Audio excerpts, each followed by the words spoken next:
सूरजपुर नामक एक छोटे से गांव में अर्जुन नाम का एक गरीब लड़का रहता था। उसके परिवार में उसके साथ उसके बूढ़े माता पिता रहते थे।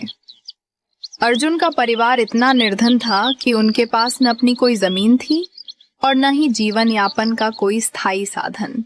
अर्जुन सुबह से शाम तक दूसरों के खेतों में मजदूरी करता और जो कुछ कमाई होती उसी से अपने पूरे परिवार का गुजारा चलता। यह देख उसके माता पिता अक्सर चिंतित रहते। हमारे पास न अपना घर है न खेती की जमीन।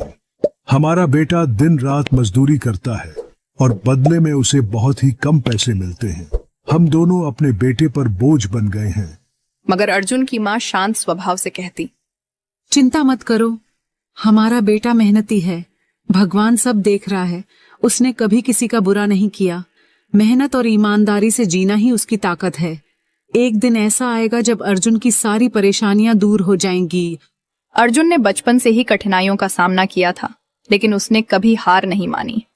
उसके मन में हमेशा यही विश्वास रहता है, आज भले ही किस्मत मेरे साथ ना हो, लेकिन अगर मैं मेहनत करता रहूंगा तो एक दिन सब बदल जाएगा और मेरी गरीबी खत्म हो जाएगी। एक दिन अर्जुन ठाकुर हरिराम के खेत पर काम कर रहा था। हरिराम पास के एक बड़े बरगद के पेड़ के नीचे बैठा अपने खेत की देखरेख कर रहा था। अर्जुन अपने काम में पूरी लगन से जुटा हुआ था। तभी उसकी नजर पड़ी कि ठाकुर हरिराम बहुत उदास और चिंता में डूबे हुए हैं। हरिराम की मायूसी देखकर अर्जुन तुरंत उनके पास पहुंचा और बोला, मालिक, आप बहुत चिंतित लग रहे हैं। ऐसा लगता है जैसे किसी गहरी परेशानी में हैं। अगर आप चाहें तो मुझे बताइए, शायद मैं किसी तरह से आपकी मदद कर सकूं। अर्जुन की बात सुनकर हरिराम को गुस्सा आ गया। वह झुंझलाकर बोला, अरे तू मेरी मदद करेगा? पहले अपनी मदद करने लायक बन। अगर तू किसी की मदद करने के काबिल होता तो आज तुझे 2 वक्त की रोटी के लिए मेरी जमीन पर मजदूरी करनी पड़ती क्या? जा अपना काम कर और मुझे परेशान मत कर। सेठ जी, ऐसा मत कहिए। यह सब समय और भाग्य की बात है। किस्मत इंसान को हर पल परखती है, लेकिन मेहनत करने वाला कभी हारता नहीं। आज भले ही मेरी किस्मत मेरे साथ न हो, पर मुझे यकीन है कि अगर मैं ईमानदारी और लगन से मेहनत करता रहूंगा तो एक दिन किस्मत भी मेरे पक्ष में झुक जाएगी। मेहनत और धैर्य से तकदीर के दरवाजे खुलने में भले देर हो, लेकिन मेहनत कभी व्यर्थ नहीं जाती। अर्जुन की बातें सुनकर ठाकुर हरिराम का चेहरा खिल उठा। वह बोला, अरे अर्जुन, तेरे विचार वाकई बहुत अच्छे हैं। इतनी परेशानियों के बावजूद तू इतना सकारात्मक सोचता है, यह देखकर मेरे मन को सचमुच सुकून मिला। तेरी बातें दिल को छू गईं। अर्जुन ने मुस्कुराकर कहा, मालिक, यह सब मेरे पिता की सीख है। जब भी मैं किसी चीज को लेकर जिद करता था, मेरे पिता मुझे समझाते थे। बेटा अर्जुन, हमारे पास इतना धन नहीं है कि तेरी हर इच्छा पूरी कर सकूं, लेकिन एक बात हमेशा याद रखना, जिंदगी भी मौसम की तरह होती है। कभी यह धूप की तरह खुशियों से भरी होती है, कभी सर्द हवाओं की तरह कठिनाइयां लाती है और कभी बारिश की तरह परेशानियां। लेकिन जैसे हर मौसम गुजर जाता है, वैसे ही जिंदगी के मुश्किल हालात भी बीत जाते हैं। बस धैर्य और हिम्मत बनाए रखना, क्योंकि एक दिन सब कुछ ठीक हो ही जाता है। हरिराम यह सुनकर भावुक हो गया और बोला, वाह अर्जुन, तेरे पिता वाकई बहुत नेक इंसान होंगे। एक दिन मुझे उनसे जरूर मिलना चाहिए। अर्जुन ने फिर पूछा, मालिक, आखिर हुआ क्या है? आप मुझसे साफ साफ कहिए। क्या पता आपकी परेशानी का कोई हल निकल ही आए। हरिराम ने गहरी सांस लेकर कहा, अर्जुन, मैं एक बड़ी मुसीबत में फंस गया हूं। मुझे इसका कोई हल नजर नहीं आ रहा। दरअसल हमारे गांव में मेरे पिता की एक पुश्तैनी जमीन है। वह जमीन कई पीढ़ियों से हमारे परिवार के पास रही है। उस पर मेरा और मेरे छोटे भाई का हक है, लेकिन गांव के ही कुछ लोग, बाप और बेटे दोनों, ने उस जमीन पर कब्जा कर लिया है। मैं पुलिस थाने जाकर शिकायत करने की सोच रहा था, मगर गांव के कई बड़े बड़े लोग उन्हीं के साथ खड़े हैं। कितनी भी कोशिश कर लूं, पर मैं उनका कुछ बिगाड़ नहीं सकता। अब तो उन लोगों ने उस जमीन पर खेती भी शुरू कर दी है। हरिराम ने दुखी होकर कहा, मेरे पिता की पुश्तैनी जमीन मेरे हाथों से छीनी जा रही है। यही सोच सोच कर मैं परेशान हो रहा हूं। समझ नहीं पा रहा कि अब क्या करूं। अर्जुन ने शांत स्वर में कहा, आप सही कह रहे हैं मालिक। अगर आप कानून का सहारा भी लेंगे तो भी उन लोगों के दबदबे और गांव के बड़े बुजुर्गों की वजह से शायद आपको न्याय न मिल पाए, लेकिन इसका कोई और रास्ता हो सकता है। हरिराम ने तुरंत उत्सुकता से पूछा। तो फिर अर्जुन, तू ही बता, अब मैं क्या करूं? मैं तो सचमुच थक चुका हूं। मेरी पुश्तैनी जमीन छीनी जा रही है और मैं कुछ भी नहीं कर पा रहा। मालिक, हर समस्या का हल जरूर होता है।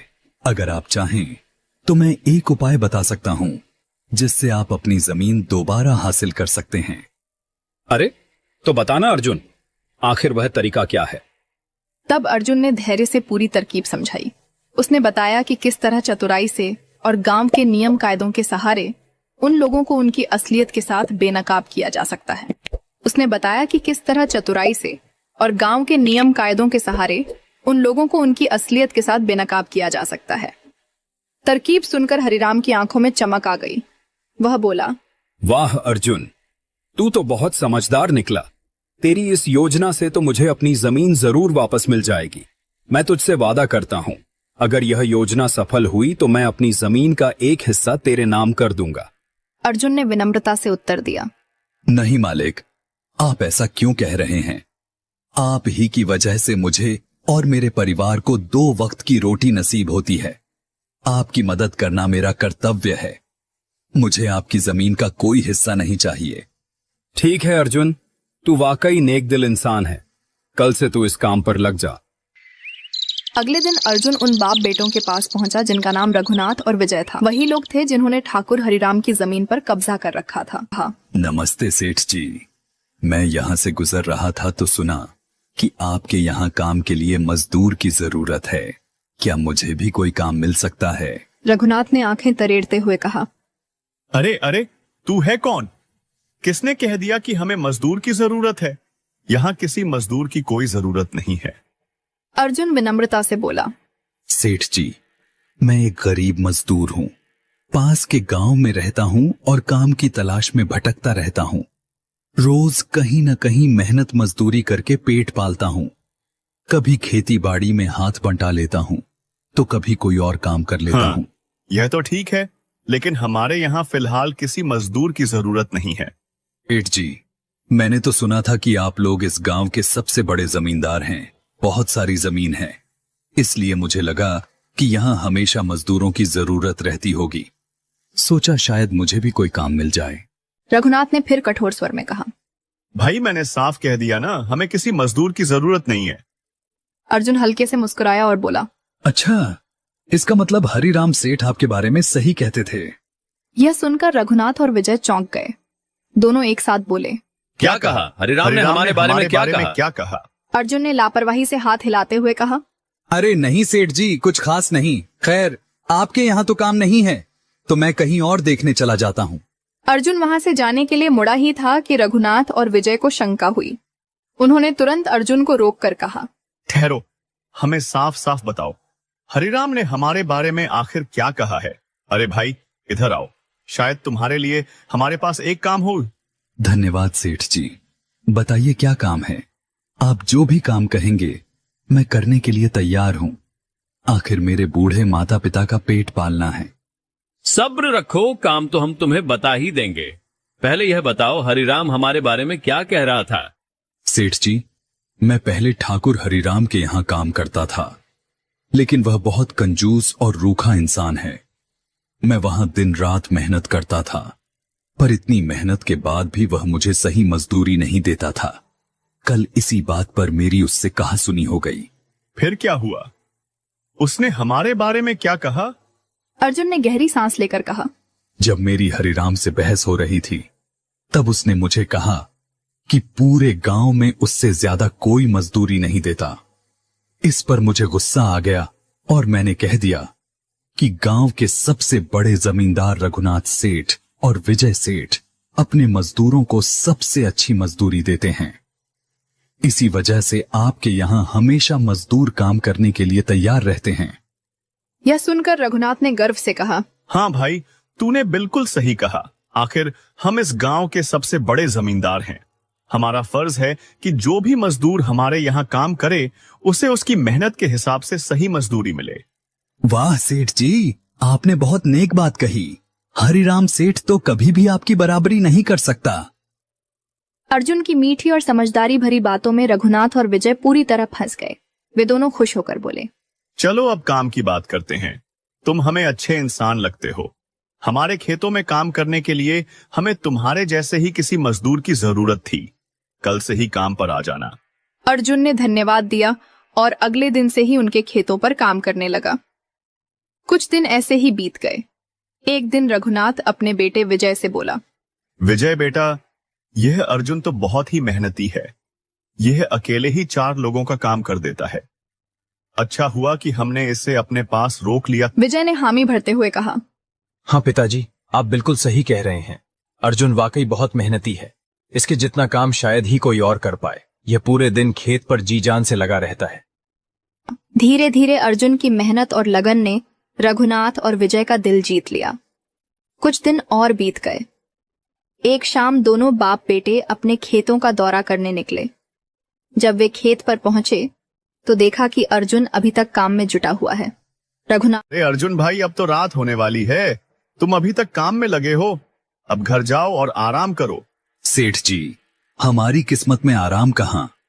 घर पर बूढ़े माता पिता हैं। अगर मैं काम नहीं करूंगा तो उनके लिए 2 वक्त का खाना कहां से जुटाऊंगा। घर पर बैठकर खाली समय बिताने से बेहतर है कि मैं काम करूं। इससे मेरा मन भी लगा रहता है। तुम वाकई बहुत मेहनती हो अर्जुन, लेकिन अब आज का काम यहीं छोड़ दो। घर जाकर थोड़ा आराम कर लो। नहीं मालिक, इसकी कोई जरूरत नहीं है। मुझे तो काम करने में ही सुकून मिलता है। आप लोग जाइए, मैं बिल्कुल ठीक हूं। ठीक है अर्जुन, जैसा तुम्हारा मन। जब काम पूरा कर लो तो घर चले जाना। यह कहकर दोनों पिता पुत्र खेत को अर्जुन के भरोसे छोड़कर अपने घर लौट गए। अगली सुबह जब रघुनाथ और उसका बेटा खेत पर पहुंचे तो देखा कि वहां पुलिस के कुछ सिपाही खड़े हैं। पुलिस की जीप और थानेदार को देखकर दोनों घबराए और जल्दी से आगे बढ़े। क्या हुआ दरोगा जी, आप यहाँ इस तरह क्यों आए हैं? थानेदार ने कड़क आवाज में कहा, क्या यह जमीन तुम दोनों की है? जी हाँ दरोगा जी, यह जमीन हमारी है। हमारे पास इसके सारे कागजात भी मौजूद हैं। तो फिर तुम दोनों को जेल ले जाकर ताले के पीछे डालना ही पड़ेगा। दोनों एक साथ चिल्लाए और कहा, क्या? लेकिन क्यों? हमने क्या किया है? अभी तुम सब समझ जाओगे। पलट कर देखो जरा अपनी जमीन को। दोनों ने पीछे मुड़कर देखा तो उनके पैरों तले जमीन खिसक गई। खेत की मिट्टी से एक सड़ा गला कंकाल बाहर निकाला गया था। सुरेश कांपते हुए बोला, ये क्या है? ये लाश हमारे खेत में कैसे? थानेदार ने गुस्से से कहा, अब मासूम बनने का नाटक मत करो। पहले किसी को मारकर खेत में गाड़ दो और अब कह रहे हो कि हमें कुछ नहीं पता। नहीं दरोगा जी, हमें सचमुच कुछ नहीं मालूम। ये लाश यहाँ कैसे आई, हमें बिल्कुल जानकारी नहीं है। चुप! झूठ बोलने से सच्चाई नहीं बदलेगी। अगर फांसी नहीं हुई तो कम से कम उम्र कैद की सजा तो पक्की है। फांसी और उम्र कैद का नाम सुनते ही बाप बेटे के होश उड़ गए।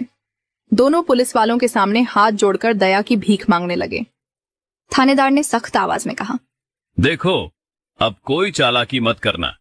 तुम दोनों में से कोई एक तो जेल जाएगा ही। अभी फैसला कर लो कि कौन जाएगा। सुनकर रघुनाथ और उसके बेटे सुरेश के चेहरे पर पसीना आ गया। उन्होंने थानेदार से कहा, थानेदार साहब, हमें थोड़ा समय दे दीजिए। हम आपस में बात कर लेते हैं। ठीक है, लेकिन मेरे पास ज्यादा वक्त नहीं है। सिर्फ 5 मिनट हैं तुम्हारे पास। इतना कहकर वह पास खड़ा हो गया। रघुनाथ, सुरेश और मजदूर अर्जुन थोड़ी दूरी पर जाकर धीरे धीरे आपस में बातचीत करने लगे। सुरेश बोला, पिताजी, अगर हम दोनों फंस गए तो बर्बाद हो जाएंगे। कोई ना कोई रास्ता निकालना होगा। रघुनाथ ने अर्जुन से कहा, अरे अर्जुन, तू ही कोई उपाय बता, हमें बचा ले। मालिक, मेरी एक बात ध्यान से सुनिए। यह हड्डियां देखकर लगता है कि यह लाश कई महीनों पहले की है। शायद किसी पुराने झगड़े का मामला हो, लेकिन अगर तुम दोनों चुप रहोगे तो शक तुम पर ही जाएगा। बेहतर यही होगा कि सच बता दो। यह सुनकर सुरेश घबरा गया। उसका चेहरा पीला पड़ गया। फांसी और उम्र कैद की बातें सुनकर वह पहले ही डर से कांप रहा था। अब अर्जुन की बातों ने उसकी हिम्मत तोड़ दी। वह रघुनाथ और अर्जुन दोनों के सामने झुक गया और घबराहट में पूरी सच्चाई बताने लगा। दरोगा जी, यह खेत तो असल में सेठ हरिराम का है। लेकिन मैं कैसे मान लूं? तहसील से जो कागज हमारे पास आए थे उनमें लिखा है कि इस जमीन पर मुकदमा चल रहा है और कब्जा तो पंडित माधव और उसका बेटा करण किए हुए थे। अब अचानक तुम कह रहे हो कि खेत हरिराम का है। साहब, हमने ही हरिराम से धोखा किया था। असल में हम इस खेत को हड़पना चाहते थे, लेकिन अब हमें यह जमीन नहीं चाहिए। अगर आप कहें तो हम अभी अपना केस भी वापस दरोगा ले कुछ लेंगे। सोच ही रहा था कि तभी गांव के मुखिया रघुनाथ बोले, हरिराम, सच सच बताओ, ये कंकाल यहाँ कैसे आया? किसे मारकर गाड़ा है तुमने? नहीं मुखिया जी, यह असली कंकाल नहीं है, यह तो नकली हड्डियों का ढांचा है। दरअसल माधव और करण ने मेरी जमीन हड़प ली थी। तब मैंने और मोहन ने मिलकर यह चाल चली ताकि इन दोनों के मुंह से सच निकलवाया जा सके। यह सुनते ही माधव और कर्ण के चेहरे का रंग उड़ गया। दोनों एक दूसरे को देखने लगे। इस तरह मोहन की मेहनत और चतुराई ने न सिर्फ सेठ हरिनारायण की जमीन वापस दिलाई, बल्कि रामलाल और रवि जैसे लालची लोगों को भी सबक सिखाया और आखिरकार सोहन भी अपनी मेहनत और नेक नियति के बल पर जमीन का मालिक बन गया।